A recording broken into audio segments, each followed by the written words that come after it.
આજના મોડર્ન યુગમાં તમે જુઓ તો તમારે સ્ટ્રેસ ને નેગેટિવિટીથી ફેલાયેલી લાઈફ થઈ ગઈ છે. તમારામાં ટેન્શન, સ્ટડીનું ટેન્શન, લાઈફ, જોબ, ગમે તે પ્રકારનું રિલેશનમાં ટેન્શન આવી ગયું છે. એટલે આપણે નેગેટિવ એનર્જી પોઝિટિવ ઉપર હાવી થતી જાય છે. પણ અમુક આપણે એવું એપ્રોચ લઈ કે પોઝિટિવ થાય પણ ખરેખર આપણું જે સબકોન્શિયસ માઇન્ડ છે એ ખરેખર પોઝિટિવ એમાં થતું નથી. અંદર તો નેગેટિવિટી ભરાયેલી જ હોય છે. એટલે આપણે ગમે એટલા પોઝિટિવ વિચારીએ પણ એ આપણને ગોલ પ્રાપ્ત કરવા માટે આપણે જે વિચારતા હોય એ અચીવ થતો નથી અંતે.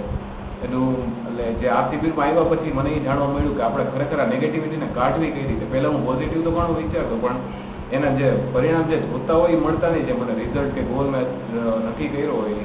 પણ આ શિબિરમાં આવ્યા પછી મને નેગેટિવિટીનો કઈ રીતે પોઝિટિવિટી ઉપર ઓવરકમ કરવું એને મને જાણવા મળ્યું છે. એટલે મને સ્ટડીમાં ઘણો ફાયદો થયો છે અને જે મને માથાનો દુખાવો સાયન્સના હિસાબે હતો છે એમાં પણ ઘણો ફાયદો સાવ એમ દૂર જ થઈ ગયું છે. એટલે આપણે જે નેગેટિવ ફિલિંગને કઈ રીતે કાઢવી એ આમાં આપણને શીખવાડે છે. ટૂંકમાં એટલે કાઢવાની બદલે એનો સારી રીતે યુઝ કઈ રીતે કરવો